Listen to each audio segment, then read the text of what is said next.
You mentioned iconography, mythology.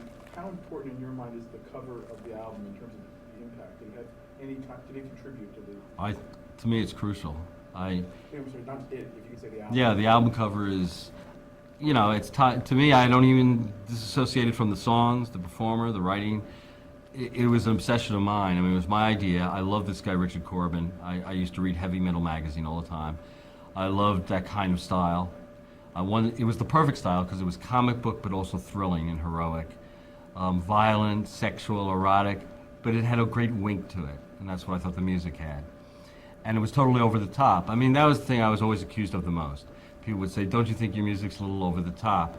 And I always had the same answer, that it seems to me required to go over the top if you're doing rock and roll. And I always said, if you don't go over the top, you're not going to see what's on the other side. So what's the point? I thought basically you should start over the top and then find some new frontier. So I never cared about being over the top or excessive, and I wanted a cover like that. Now CBS had picked out a cover, which was a 50s housewife taking a meatloaf out of the oven and with Meatloaf's head superimposed on the meatloaf. As you can see, I didn't consider this very mythic or iconic or heroic. I was horrified, and it was a really hard sell to sell him on this cover.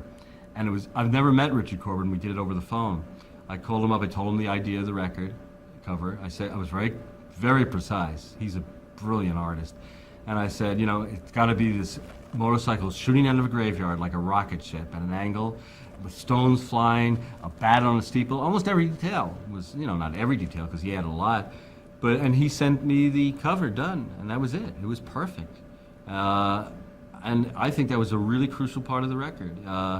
Even to this day, I was pleased. I'm doing a show on Broadway, and the set designer, I felt really good about, because when I met him for the first time, he said, you know, I'm probably the only set designer in America who subscribes still to Heavy Metal magazine, and I bought Bat Out of Hell before I heard any music. When I saw that cover, I said, I have to have this.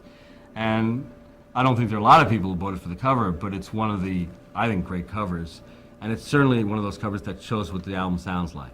I mean, the album sound, you know, it's like anything great, everything about it is unified. And that's an album that cover looks like the music sounds and like the show felt.